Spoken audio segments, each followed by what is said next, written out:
Bismillahirrahmanirrahim. Assalamu alaikum students. In today's video we will discuss MCQs related with the chapter support and movement for the school leader test. So MCQ number 1 is appendicular skeleton consists of pelvic girdle, limbs, pectoral girdle, all of the above. तो जो human skeleton है it consists of 206 bones. ठीक है, जो adult human है it consists of 206 bones. फिर ये जो 206 bones हैं इनकी classification हुई है into axial skeleton. Axial skeleton हमारे पास longitudinal axis of the skeleton है.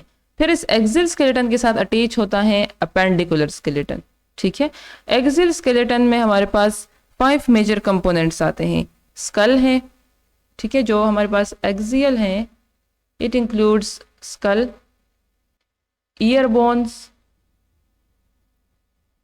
hide bone, ठीक है, इसके अलावा vertebral column, फिर उसमें से जो वर्टिब्रेज है हमारे पास, ठीक है, वो इंक्लूडेड है, और स्टर्नम है या चेस्ट बोन जिसको बोलते हैं. तो ये 5 कंपोनेंट्स इंक्लूडेड हैं इन द एक्सियल स्केलेटन. और इन 5 कंपोनेंट्स के साथ फिर अपेंडिकुलर स्केलेटन, पेल्विक गर्डल और पेक्टोरल गर्डल अटैच होते हैं. तो जो अपेंडिकुलर स्केलेटन है it consist of pelvic girdle and pectoral girdle. Pelvic girdle जो है it includes hip bones and the limbs. ठीक है, pelvic girdle includes hip bones and bones in the leg, और pectoral girdle include shoulder and arms.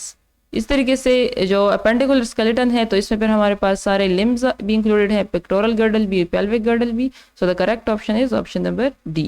उसके बाद next MCQ है vertebrae are connected through. तो joints की classification हुई है into 4 types: fixed joints, slightly movable joints, ball and socket joints, hinge joint. तो यहाँ पर जो वर्टिब्रे हैं these are the examples of slightly movable joints. यहाँ पर जो वर्टिब्रे हैं inside the vertebral column they have slightly movement. ठीक है, वहाँ पर जो है स्लाइट, ये जो जॉइंट्स हैं इसकी वजह से वो स्लाइट मूवमेंट कर सकते हैं.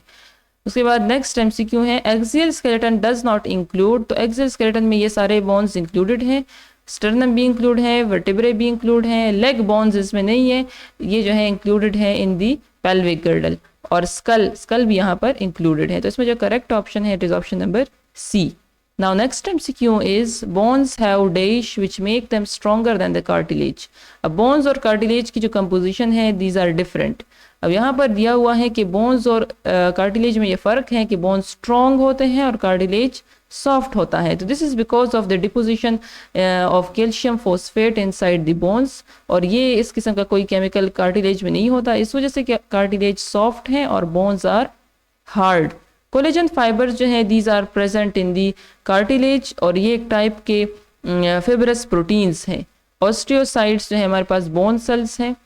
उसके बाद नेक्स्ट एमसीक्यू है dash is the protein of cartilage matrix. Cartilage matrix का कौन सा प्रोटीन यहाँ इन ऑप्शंस में मौजूद है. तो कोलेजन जो है ये कैसा प्रोटीन है which is present in the cartilage matrix. उसके बाद नेक्स्ट एमसीक्यू है 2 bones at a joints are connected through. अब बोन टू बोन 2 तरह की हमारे पास कनेक्शंस होती हैं, बोन टू बोन कनेक्शंस होती हैं. ठीक है, एक बोन दूसरे बोन के साथ अटैच होता है, और एक होती है बोन टू मसल अटैचमेंट. तो अब इसके लिए डिफरेंट नेम्स हैं. अब जो बोन टू बोन अटैचमेंट है इसको बोलते हैं लिगामेंट. ठीक है, 2 bones at joint are connected through ligament. Joints जो है क्या है हमारे पास बोन्स टू बोन्स कनेक्शन है, तो ये प्रोवाइड करता है ligament. This is provided by ligament. और इसके अलावा जो बोन टू मसल अटैचमेंट है this is known as tendon, इसको फिर टेंडन बोलते हैं.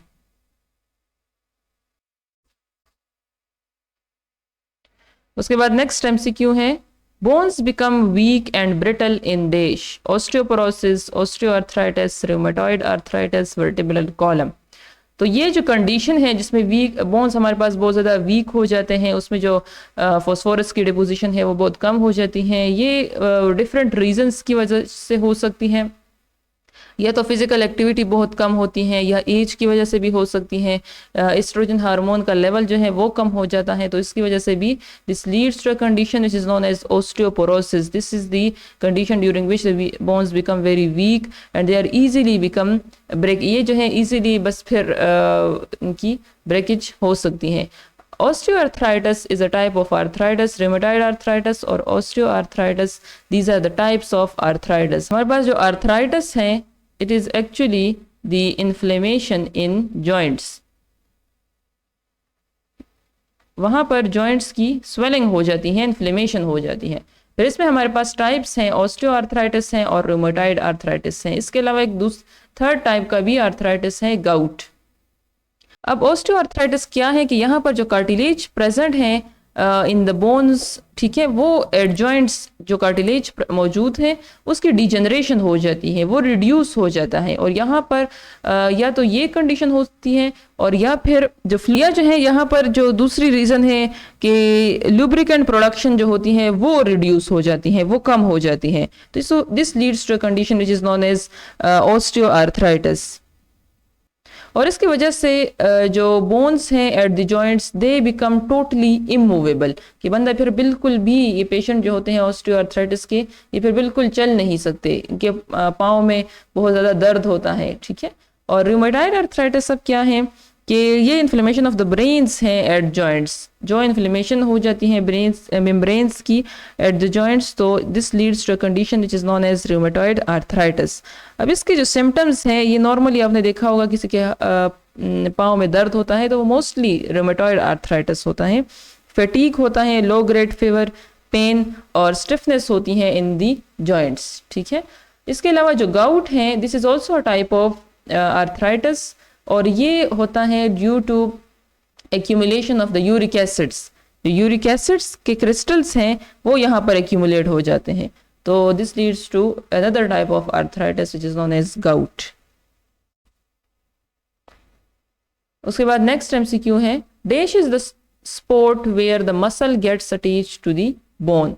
तो अब जो मसल और बोन के बीच में कनेक्शन है, it is known as tendon, ठीक है। Ligament is the bone to bone attachment और tendon is the bone to muscle attachment. और इसकी जो एग्जांपल है, these are the bicep and tricep muscles which are connected to bones. के बाद next MCQ है, dash is inflammation in joints. तो अब इन्फ्लेमेशन इन जॉइंट्स को क्या बोलते हैं? Arthritis. Okay students, this is the end of this video. See you in the next video. Thanks for watching. Allah Hafiz.